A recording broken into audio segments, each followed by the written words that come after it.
do not worry, do not overthink this. Kasi minsan, yung fear kasi masquerading about, thinking about this and thinking about that. But really, it is our fear so that we won't take action. Ay, hindi ako makapag-decide eh. Right?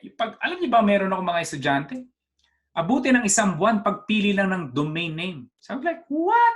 Domain name, hindi ka makapag-decide? Why? It's not because she cannot make a decision, but her fear is paralyzing her to make a decision. That is the thing. That is one thing you want to watch. Because ang fear, it always masquerade. Ang fear, hindi siya like straightforward na takot na magiging obvious. It masquerades on different forms and shapes.